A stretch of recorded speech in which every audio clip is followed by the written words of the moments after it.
오늘도 그 주님의 부르심에 응답해서 이렇게 새벽을 깨우고 달려온 여러분들에게 하나님의 은총과 은혜가 그리고 문제 해결의 응답이 있기를 축원드립니다. 먼저 옆 사람들에게 인사 한번 나눠볼까요? 잘 오셨습니다. 예. 앞뒤 분들에게도 한번 인사 나누시기 바랍니다.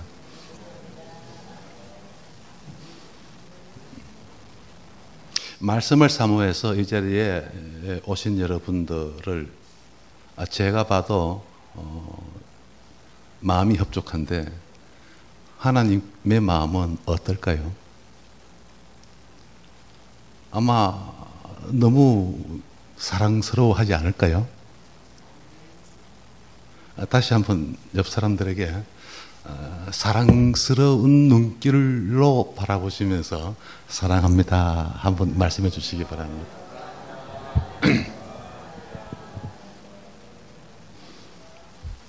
아니 대부분은 사랑스러운 눈길로 인사하시는 것 같은데 어떤 분은 사랑스러운 눈길이 아니라 째려보시는 것 같은 평소에 감정이 있더라도 사랑스럽게 한번 다시 인사 나누시기 바랍니다.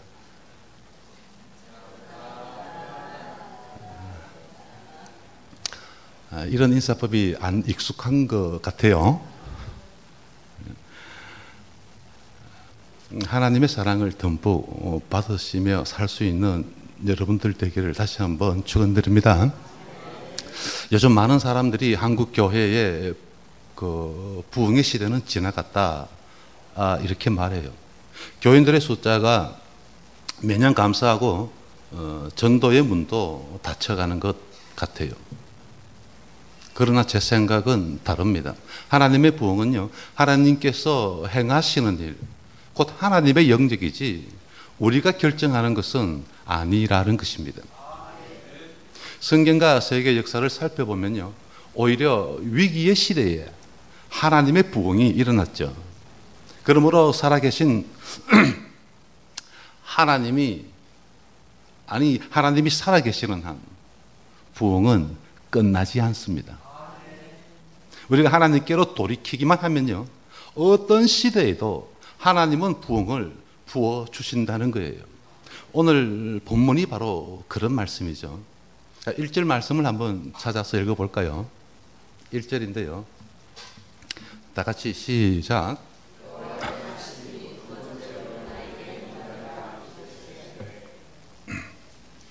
여기에 보면 또 우리가 주목해야 될 말씀이 나오죠. 주목이라고 말하니까 또 갑자기 생각나는 게 있어요. 어제 저녁에 잠들기 전에 우리 아들이 전화가 왔습니다.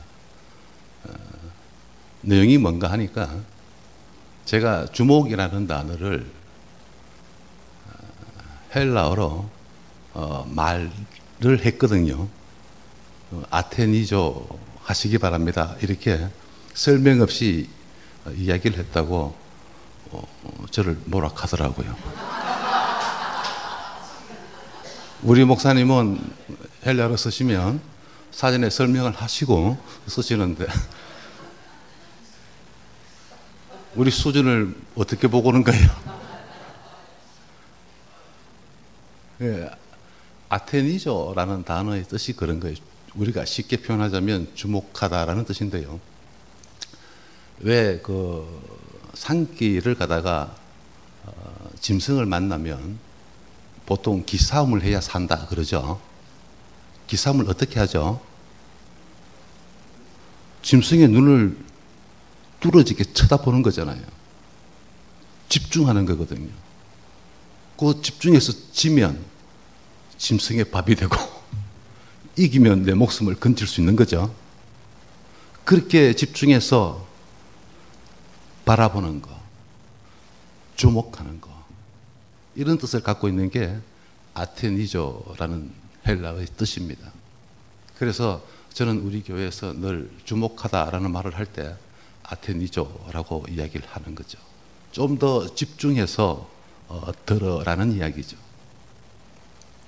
그래서 오늘 또 본문에 보니까 두 번째라고 어떤 말씀이 있는데 그 말씀을 우리가 뭐 해야 된다? 아테니조 해야 한다라는 거예요. 아테니조. 그런데 표정들이나 눈치가 좀 이상한 것 같아요.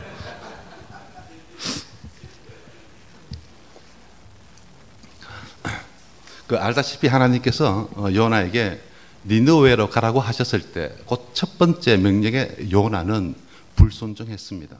니느웨는 요나의 조국 이스라엘을 멸망시키고 망하게 만든 나라의 수도였어요. 요나에게 있어서는 아수르는요 때려 죽여도 시원치 않을 원수의 나라라는 것입니다.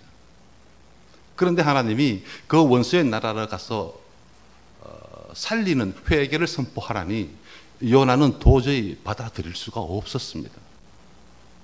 그래서 요나는 가라는 하나님의 말씀에 불순종하고 도망가기로 했던 거죠.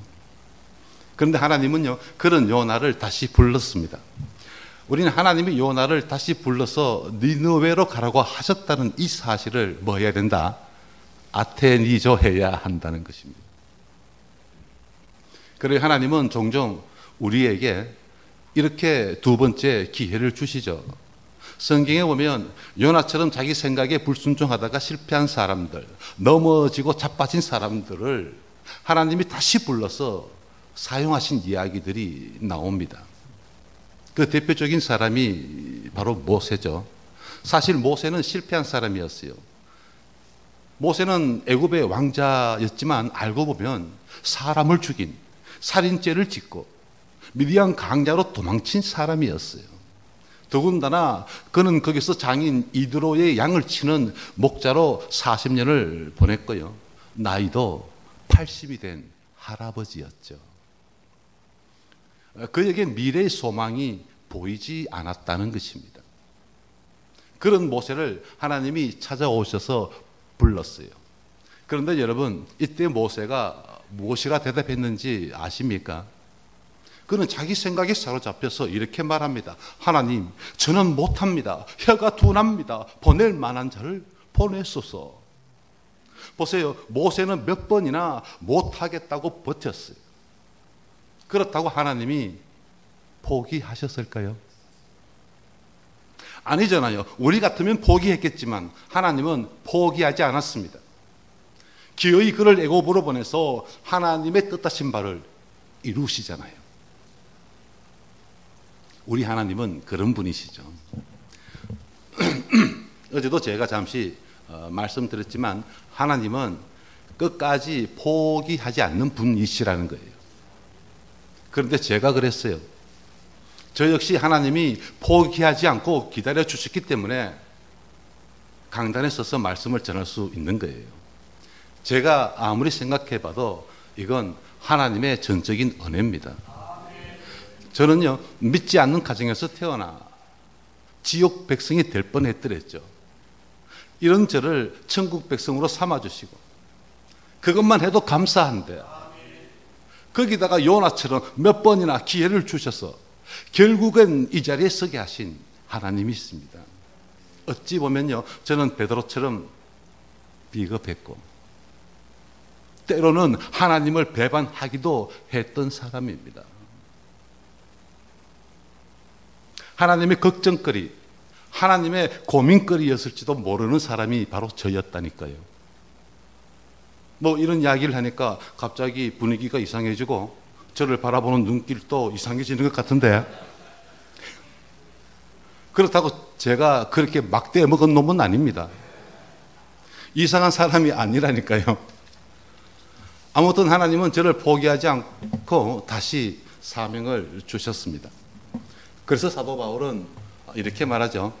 하나님의 은사와 부르심에는 뭐가 없느니라, 후회하심이 없느니라. 안 믿기는가 봐요. 저쪽은 후회하심이 없다니까요.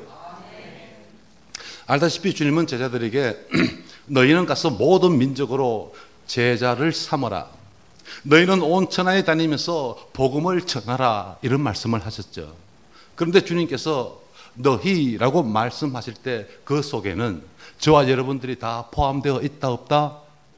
있다는 거예요.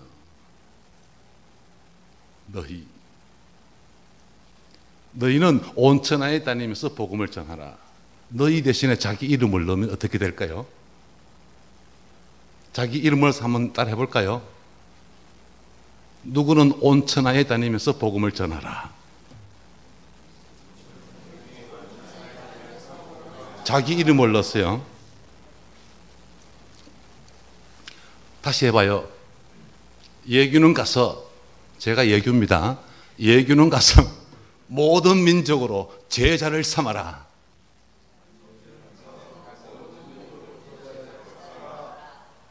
이렇게 너희라는 단어 대신에 자기 이름을 대입해 보는 겁니다. 그런데 우리 가운데는 이 말씀이 그렇게 내게 하신 말씀인 줄 알면서도 복음 전파에 무관심한 분들이 있죠. 울산에 가면요, 그 온양 순복음교회를 담임하시는 안호승 목사님이 계십니다.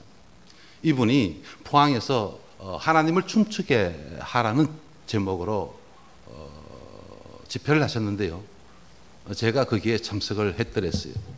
그런데 강사 목사님이 아버지의 심정에 대해서 말씀을 전하시는데 어찌나 구구절절하게 잘 전해주시는지 제 가슴을 찡하게 만들었어요. 돌아온 탕자 이야기를 하시면서 이런 이야기를 했습니다. 딸을 잃어버린 한 아버지가 있었어요. 사랑하는 자식을 잃어버리고 가만히 앉아있을 부모가 없듯이요, 이 아버지도 잃어버린 딸을 찾기 위해서 타고 다니던 트럭에 딸의 사진을 붙이고 방방곡곡을 다녔습니다. 비가 오나 눈이 오나 하루도 빠짐없이 딸을 찾아 여기저기로 다니기를 무려 30년 동안이나 계속하고 있는 분이라 그래요. 그런데 그러던 어느 날 우연히 이 강사 목사님과 마주치게 되었는데, 이 강사 목사님이요, 안타까운 마음에 이렇게 물어봤대요. 도대체 언제까지 딸을 찾아다닐 겁니까?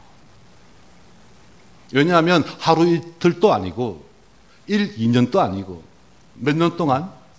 그래요, 무려 30년이라는 세월을 찾아다녔지만 찾지 못한 딸이기 때문이죠. 그렇다면 오늘도 찾을 수 있다 없다? 있다 없다? 뭐라고요? 있다? 믿음이 좋으신 분들은 다르네요. 30년 동안이나 찾아다녔으면 오늘도 찾을 가능성은 없잖아요. 제가 믿음이 없는 사람입니까? 저는 사실에 입각해서 말씀을 드렸어요. 한마디로 정말 찾을 희망이 없었다니까요. 그런데도 그분은요, 그 아버지는 언제까지 딸을 찾아다닐 거냐는 이 목사님의 질문에 두 마디로 대답을 했다 그럽니다. 딸을 찾을 때까지, 아니면 내가 죽을 때까지. 한번 따라해 볼까요? 딸을 찾을 때까지, 아니면 내가 죽을 때까지.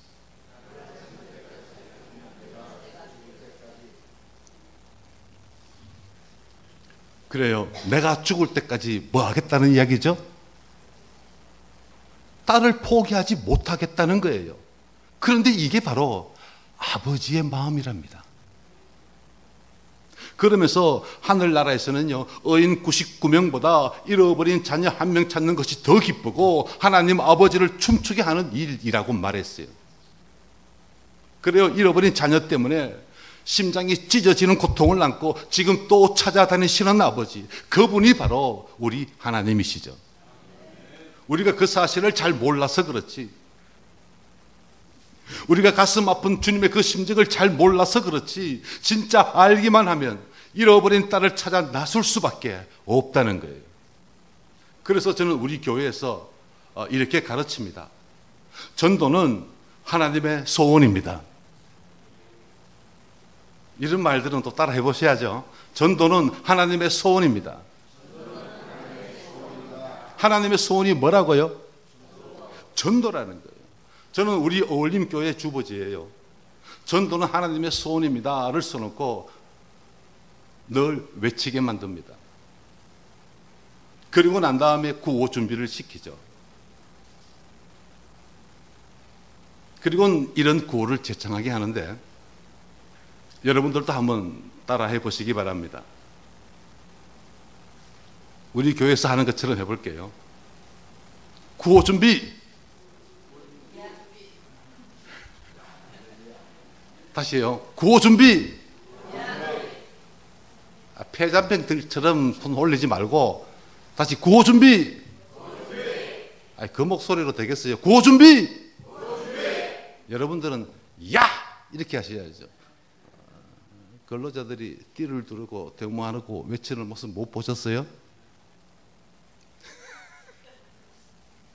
제가 구호 준비 그러면 여러분들은 손을 들면서 야! 이렇게 하시는 거예요. 그래야 한 길로 오던 어둠의 역사도 7길로 도망가는 역사가 나타나는 거지. 다시 한번 합니다. 구호 준비! 이제 뭐 좀 돼가는 것 같아요. 이런 목소리 이상이 나와야 새벽을 깨울 수 있는 거죠.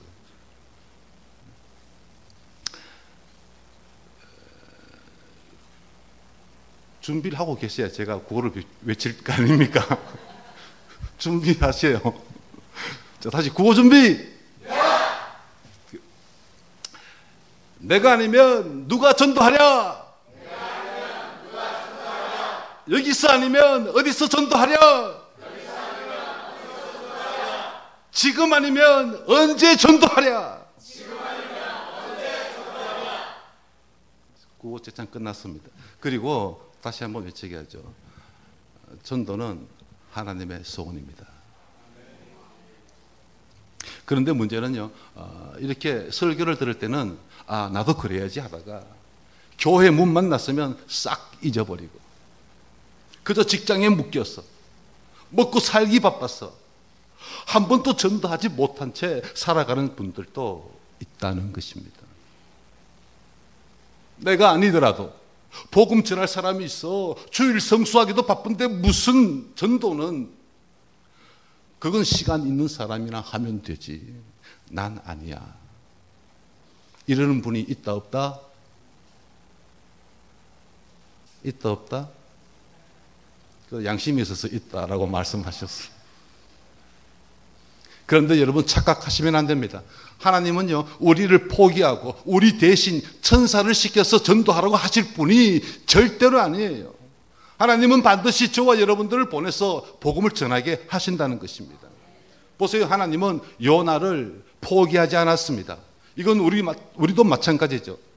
혹시 우리가 실패하고 넘어지고 자빠졌다고 해서 하나님이 우리를 포기하고 버리실까요? 아니잖아요. 그런데 우리 중에 어떤 분들은요, 하나님이 주신 사명이 너무 부담되니까 주신 사명 팽개치고 숨으려고만 해요. 요나처럼 하나님의 눈을 피해서 슬그머니 어디로? 다시스로 도망가려고 하는 분도 있다는 거예요. 혹시 우리 중에 그런 분들이 있다면 오늘 이 말씀을 꼭 기억하시기 바랍니다. 하나님은 절대로 당신을 포기하지 않습니다. 옆에 분들에게 한번 말씀해 주세요. 혼자만 알고 계시지 말고, 하나님은 절대로 당신을 포기하지 않습니다.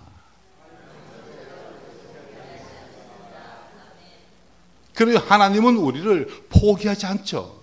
우리가 하나님의 끈질긴 사랑을 몰라서 그렇지, 하나님의 그 사랑을 안다면 주신 사명 버리고 도망갈 수가 없다는 거예요. 보세요. 하나님의 끈질긴 사랑은 주님을 배반했던 베드로도 돌아오게 했고, 말씀을 거역하고 불순종한 요나도 돌아오게 했습니다. 그래요. 요나에게 주어진 두 번째 기회는요, 바로 이 끈질긴 하나님의 사랑 때문이었어요. 하나님께 한번 찜당하면 어느 누구도 하나님의 그 끈질긴 사랑에서 벗어날 수가 없다는 것이죠. 그렇기 때문에 주님의 사랑으로부터 도망가려고 하지 마시고 두 번째 기회 주심에 감사하시며 순종하시기 바랍니다. 알다시피 원래 사명은 힘듭니다. 힘드니까 사명이라고 말하죠. 힘들지 않으면 사명이 아니라는 거예요. 그래도 여러분, 사명을 피하시지 마십시오. 아무리 힘들어도 주님이 우리에게 맡기신 전도의 사명, 교회의 직분을 소중히 여기고 순종해야 한다는 것입니다. 그렇다면 하나님이 요나에게 주신 두 번째 명령은 무엇이었을까요? 다 같이 2절을 한번 보겠습니다. 2절 시작.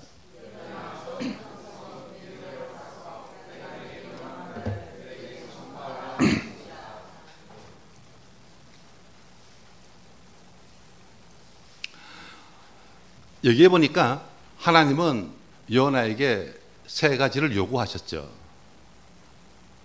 첫째는 일어나라는 것입니다. 둘째는 가라는 거죠. 셋째는 선포하라는 겁니다. 2절 말씀에서 우리가 아테니조 해야 될 말씀이 바로 이 세 가지 동사에 있어요. 우리는 먼저 일어나라는 하나님의 명령을 주목할 필요가 있죠. 어떤 분이 유교와 불교, 이 기독교 문화를 재미있게 비교를 했는데요. 유교는 무덤 앞에서 조상들의 위패 앞에서 엎드리는 문화이기 때문에 엎드리기만 잘하면 된다 그랬어요. 반면에 불교는 대부분의 불상들이 앉아있듯이 앉아서 생각하고 고뇌하는 것이 불교다 그랬죠. 그러나 기독교는 일어나 움직이는 문화입니다. 누워서 잠을 자거나 앉아서 고민하는 문화가 아니라는 거죠. 보십시오. 하나님은 세상을 창조하시고 난 다음에 이 세상이 저절로 돌아가도록 내버려 두지 않았어요. 하나님은 우리 인간들을 구원하시기 위해 선지자들과 종들을 보내 사람들에게 부지런히 말씀하셨고요. 나중에는 아들까지 이 세상에 보내셨습니다. 그래요. 하나님은 지금 또 이 땅에서 사람들을 구원하는 이 구속의 사역을 계속하고 계시죠. 일하시는 하나님이 성경이 우리에게 보여주는 하나님이시라는 거예요. 예수님께서도요, 내 아버지께서 이제까지 일하시니 나도 일한다 이렇게 말씀하셨잖아요. 그래서 성경에 보면 하나님의 아들 예수님은 저 유대 땅 구석구석을 다니시면서 천국 복음을 전하셨습니다. 병든 자를 고치시고 죽은 자를 살려내기 위해 땀 흘려 일하셨다라는 거예요. 그리고 마지막에는 우리 인간들의 죄를 담당하시고 죽은 지 3일 만에 무덤에서 다시 일어나셨죠. 이런 때는 아멘 좀 크게 해도 은혜가 되는 거예요. 그래서 우리 기독교는요, 생명과 부활의 종교고 일어나는 종교입니다.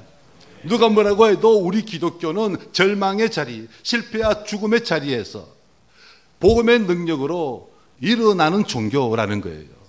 그 말씀이 바로 일어나라는 말씀이죠. 하나님께서 요나에게 하신 두 번째 명령은 가라였습니다. 주님은 요나에게 저 죄악의 도성 니느웨로 가라고 하셨죠. 알다시피 니느웨는 아수르의 수도였다 그랬어요.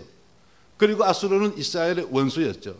주전 722년경에 북이스라엘은요, 아수르에 의해서 멸망당했습니다. 아수르의 군대가 북이스라엘을 침공하고는 사마리아 성을 무너뜨렸고요, 이스라엘 자손들을 아주 무자비하게 칼로 죽였죠. 얼마나 잔인하게 그들을 살해했는지 모릅니다. 그리고 남은 사람들을 끌고 가서 여러 나라에 노예로 팔아버렸어요. 그런데 하나님은 그런 원수의 나라 니느웨에 가서 복음을 전하라고 하십니다. 제가 서두에도 말씀드렸지만 요나에게는 죽여도 시원찮을 원수의 나라죠. 멸망당하도록 그냥 내버려 두는 게 맞는데 그들을 살리는 회개를 선포하라니 요나는 도저히 그 하나님의 말씀을 받아들일 수가 없었던 거예요. 그래서 그는 가기를 주저하고 가고 싶지를 않았어요. 그래서 도망가기로 했던 거죠. 그런데 여기서 이 가라는 말씀이 중요합니다. 하나님은 언제나 우리에게 가라고 하시기 때문이죠. 예수님께서도요, 부활하신 후에 제자들에게 하늘과 땅의 모든 권세를 내게 주셨으니 그러므로 너희는 가서 모든 민족으로 제자를 삼으라고 말씀하셨죠. 그래서 기독교 신앙은 가는 신앙이에요. 어떤 신학자는요, 교회를 두 가지 모습으로 설명을 했습니다. 하나는 모이는 교회고 다른 하나는 흩어지는 교회다. 그리고 건강한 교회는 이 두 가지 모습이 조화를 잘 이루는 교회다. 그래요, 모이면 예배드리고 흩어지면 전도하는 교회가 좋은 교회입니다. The Church Inside Out이라는 책이 있어요. 호켄다이크라는 유명한 선교학자가 쓴 책인데 우리말로는 흩어지는 교회라고 번역된 책입니다. 그런데 이 책의 영어 제목이 의미심장하죠. 그 Inside Out이라는 말에는 뒤집다라는 의미가 포함되어져 있어요. 안쪽이 바깥쪽으로 뒤바뀐다는 말인데요. 그런데 교회가 그렇게 세상을 뒤집어야 한다는 거예요. 우리 그리스도인들이 그렇게 살아야 한다는 것입니다. 교회에 와서 은혜 받고 그 힘으로 세상을 뒤집을 수 있어야 한다는 거죠. 교회에서 받은 은혜로 가정을 행복하게 뒤집어야 하고 예배를 통해서 성령의 임재를 경험하고 우리 일터를 그렇게 뒤집을 수 있어야 한다는 것입니다. 가서 뒤집는 사람들, 그들이 바로 그리스도인들이에요. 세 번째로 요나에게 하나님이 말씀하신 것은 선포하라였어요. 하나님은 내가 네게 명한 바를 선포하라고 하셨죠. 4절에 보면요, 하나님이 요나에게 명하신 말씀은 심판이었어요. 선포하라고 하신 말씀이 심판이었다니까요. 회개하지 않으면 니느웨가 무너지고 망한다는 거예요. 그런데 요나가 하나님의 말씀을 선포하자 놀랍게도 니느웨에는 놀라운 진짜 하나님의 부흥이 일어나기 시작하죠. 신약 성경에도 보면 그런 일이 있었습니다. 사도행전에 보니까 오순절날 마가다락방에서 성령을 받은 베드로가요, 예루살렘 거리에 서서 당신들이 십자가에 못 박은 예수님이 그리스도시다 이렇게 말했어요. 그러자 사람들이 형제들아 우리가 어찌할꼬 이렇게 가슴을 치면서 회개를 하고 주님의 제자가 된 사람이 무려 3,000명이나 되었어요. 또 베드로가 성전 미문에 앉아있던 나면서부터 못 끊는 사람을 나사렛 예수 이름으로 일으켜 세우자 사람들이 모여들었고 베드로는 그들에게 예수님에 대해 설교를 하죠. 그런데 그날 복음을 듣고 예수를 믿은 사람의 수가 남자들만 5,000명이 되었다 그랬잖아요. 그런데 여러분 한번 생각해 보십시오. 3,000명, 5,000명으로 예수를 믿게 한 것은 베드로의 능력이었을까요? 아닙니다. 그 일은 하나님이 하신 일이시죠. 베드로는요, 십자가의 복음을 전하라는 하나님의 말씀에 순종했을 뿐이고 역사는 하나님이 일으켰어요. 보세요. 요나가 하나님의 말씀에 순종하자 하나님이 니느웨 성을 뒤흔들어 놓았잖아요. 그러므로 여기서 중요한 것은요, 요나가 하나님의 말씀에 순종해서 말씀을 전했다는 것입니다. 이게 참 중요한 거죠. 누군가는 외쳐야 하고 복음은 반드시 전파되어져야 한다는 것입니다. 그래야 하나님이 역사하십니다. 우리가 외치면 그 다음은 누가 하신다? 하나님이 하신다는 거예요. 그러므로 우리는 하나님의 말씀을 전하기만 하면 됩니다. 그 말을 듣고 살리는 분은 우리가 아니라 하나님이시죠. 보세요. 요나가 선포한 하나님의 말씀을 듣자 니느웨 사람들이 어떻게 반응합니까? 자, 5절 6절 말씀을 한번 읽어보겠습니다. 5절 6절인데요. 시작.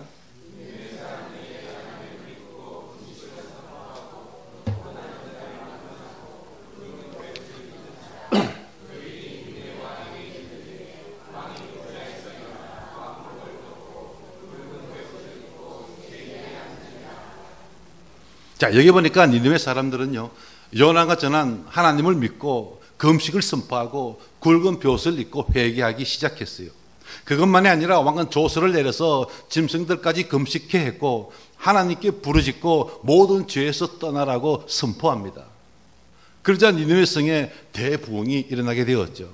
그야말로 역사상 최대의 집단 회심이 일어난 것입니다. 그런데 여기서 우리가 알아야 될 것은요, 이 하나님의 말씀을 전하는 게 얼마나 중요한가라는 거예요. 하나님의 말씀, 이 복음은 전해질 때 놀라운 능력이 나타난다는 거죠. 전하지 않으면요, 그냥 성경에 기록된 하나님의 말씀으로 남아있을 뿐이에요. 말씀이 진짜 복음이 되려면 우리가 그 말씀을 전해야 한다는 거예요. 하나님의 말씀을 전할 때 복음이 되고, 우리가 말씀을 전할 때 그 말씀의 능력이 나타난다는 거죠. 보세요. 요나가 하나님의 말씀을, 하나님이 전하라고 하신 말씀을 전하자 니느웨와 온 나라가 회개하는 역사가 나타났어요. 요나의 메시지는 40일이 지나면 니느웨가 무너지니라는 것이었죠. 선포되어진 말은요, 비록 간단했지만 사실 이것은 무서운 심판을 선언하는 말이었어요. 그런데 우리가 전하는 복음은 요나가 전한 심판의 말에 비하면 너무나 은혜스럽잖아요. 우리가 전하는 복음은 심판이 아니라 예수님의 이야기이기 때문이죠. 우리의 메시지는 주 예수를 믿으라, 그리하면 너와 네 집이 구원을 얻으리라, 이것 아닙니까? 하나님이 세상을 이처럼 사랑하셔서 독생자 예수를 주시고 그 예수를 믿으면 멸망치 않고 영생을 얻는다는 것입니다. 한마디로요, 하나님이 당신을 사랑한다, 당신이 예수 믿으면 당신과 당신의 집이 구원을 받는다라는 것입니다. 듣기만 해도 소망이 생기잖아요. 그런데 여러분, 요나가 무서운 심판을 전했는데도 그렇게 큰 역사가 일어났다면, 우리가 진짜 기쁜 소식, 예수님이 구원자라는 복음을 전하면 얼마나 놀라운 일이 일어날까요? 아무도 대답을 안 하시노. 심판의 말이 은혜롭습니까? 안 그러면 구원의 이 생명의 말씀이 은혜롭습니까? 어떤 말씀 전하는 게 더 쉬울까요? 심판 선포하는 게 쉬운 일입니까? 아무튼 마지막으로 우리가 가슴에 새겨야 될 것은요, 니느웨의 부흥이 오늘날에도 일어날 수 있도록 기도해야 한다는 거예요. 주석가들의 해석을 보면요, 요나가 니느웨에 가서 말씀을 전할 때 아수르가 어떤 위기의식을 느낄 때였다 그럽니다. 당시 아수르는 신흥국가였죠. 구 바벨론이 아수르에게 정복을 당했지만 여전히 반항 세력이 남아 있었어요. 더군다나 북방에 있는 여러 나라들도 동맹을 맺고 아수르를 압박하기 시작하죠. 그것만이 아니라 내부 반란, 쿠데타도 몇 번 일어났고 기근과 계기 일식 같은 자연재해도 일어났습니다. 이런 일들이 연속적으로 일어나자 그들은 불안해지기 시작했죠. 바로 그런 때 하나님이요, 요나를 그곳에 보내신 거예요. 더군다나 요나는 40일이 지나면 이 성이 무너지고 망한다고 외치기 시작했으니 마치 불에 기름을 붓는 꼴이 되고 말았던 거죠. 그래서 니느웨 사람들이 회개하고 돌아왔다, 주석가들은 그렇게 말해요. 그런데 알고 보면 우리나라도 지금 형편이 별반 다르지 않죠. 북한은 핵무기를 개발하고 계속적으로 미사일을 쏴대고 핵실험을 하고 있어요. 주변국들은요, 신경을 곤두세워서 이런 북한과 우리의 상태를 주시하고 있죠. 일본과는 무역마찰로 나라가 어려움을 당하고 안보협정인 지소미아 종료로 인해서 안보 불안과 경제 독립, 이 자주 국방을 외치는 소리가 난무합니다. 그런 와중에 여야로 나누어지고 진보 보수로 갈라진 정치인들은요, 자기 말만 하고 서로를 향해 비난만 하고 있어요. 마치 우리나라가 구한말처럼 혼란의 도가니로 빠져들고 있는 것처럼 느껴집니다. 그것만이 아니라 사람들의 도덕성이 무너지고 젊은이들은 탈선하고 있고 온갖 종류의 범죄들이 늘어나고 있죠.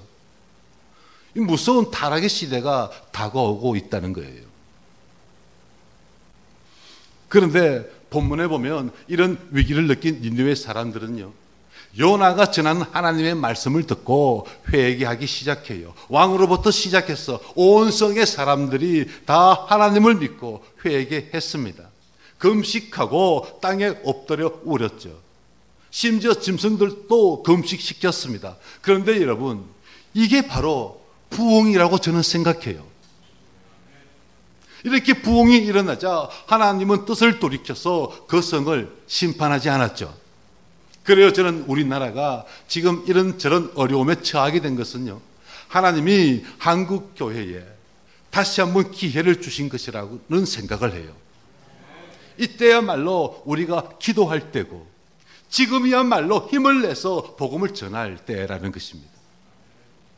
안보 불안에 흔들리는 사람들에게, 그리고 일본과의 무역 마찰, 이 경제 전쟁으로 인해 흔들리는 사람들에게 여기 흔들리지 않는 안전한 피난처가 있다고, 그분이 바로 우리 예수 그리스도시라고 외쳐야 된다는 거예요. 그래요, 북한의 핵 위협에서 우리 민족을 구할 수 있는 것은요, 미국도 아니고 사도도 아닙니다. 살아계신 하나님이 우리를 지켜주셔야 된다는 거예요. 물론 부흥은 하나님이 주셔야만 하는 거죠. 그러나 우리는 니느웨 사람들처럼 부흥을 위해서 베옷을 입고 땅에 앉아 회개의 눈물은 흘릴 수가 있잖아요. 하나님, 우리가 잘못했습니다. 아니, 내가 죄인입니다. 악한 길에서 돌이키겠습니다. 우리를 긍휼히 여겨 주옵소서. 이렇게 부르짖어야 된다는 거예요. 역대하 7장 14절에 보면 이런 말씀이 나와요. 내 이름으로 일컫는 내 백성이 그들의 악한 길에서 떠나 스스로 낮추고 기도하여 내 얼굴을 찾으면 내가 하늘에서 듣고 그들의 죄를 사하고 그들의 땅을 고칠지라. 하나님의 백성들이 악한 길에서 떠나 스스로 낮추고 기도하고 하나님을 찾는 것만이 우리나라가 살 길이라는 거죠. 그렇게 해야 하나님이 부어주시는 부흥이 다시 일어날 수 있고요. 그래야 우리 민족이 다시 살 수 있고, 그래야 우리 후손들, 우리 자녀들이 살기 좋은 나라가 될 수 있을 것입니다. 마치도록 합니다. 우리는 더 많은 사람들이 구원받기를 기도해야 합니다. 하나님이 부흥이 임해야 한국교회와 우리가 사는 지역이 변화될 수가 있어요. 그렇기 때문에 우리는 하나님의 사랑, 하나님의 은혜가 다시 우리에게 더 많이 부어지도록 하나님의 부흥을 갈망하며 기도할 수 있는 저와 여러분들 다 되시기를 예수님 이름으로 축원드립니다.